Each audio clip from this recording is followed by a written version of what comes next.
c'est que la foule est irrationnelle. Qu'est-ce que vous répondez à ça? Donc, généralement, la première chose qu'ils disent, c'est effectivement la foule, elle est irrationnelle. Qu'elle soit là pour délibérer ou pour manifester, c'est irrationnel. Et donc, ça, c'est un problème. Et on peut retourner très loin. Là, on va retourner chez les Grecs, par exemple. Socrate, pour ce qu'on en sait à travers Platon, en tout cas, disait ça. Et des historiens disent même, en fait, ni Socrate ni Platon allaient à l'Assemblée citoyenne parce qu'ils considéraient, en fait, que c'était de la rhétorique, que c'était n'importe quoi, que c'était du sophisme et que c'était pas de là qu'émergeait la vérité parce que c'était plein d'individus qui n'avaient pas la rationalité ou qui n'étaient pas politiquement raisonnables pour prendre les bonnes décisions. Et donc, cette idée que le peuple est irrationnel, je pense qu'on peut... il y a une première parade qui est en fait de renverser l'argument.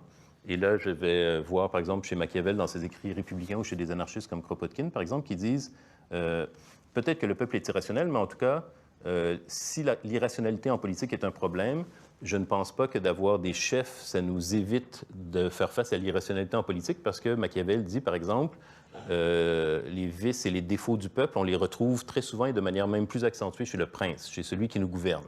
Et donc, aujourd'hui, clairement, je pense que les gens, par exemple, qui se retrouvent au sommet de nos institutions politiques, ils sont peut-être rationnels d'une certaine manière, mais en tout cas, on ne peut pas dire qu'ils n'ont pas une passion et qu'ils ne sont pas aussi animés par une très forte émotion, qui est probablement l'amour du pouvoir ou l'amour de la gloire ou l'amour du prestige, parce qu'il faut mettre tellement d'énergie pour arriver à la tête du Canada ou à la tête de la France ou à la tête du Québec. Des fois, c'est une vie militante complète consacrée à manœuvrer dans le parti, avoir des alliés, serrer des mains, lutter dans des factions, dans les partis, etc. C'est extrêmement d'énergie pour devenir premier ministre ou président, qu'ils doivent bien être animés par autre chose qu'une simple raison froide du bien commun, par exemple.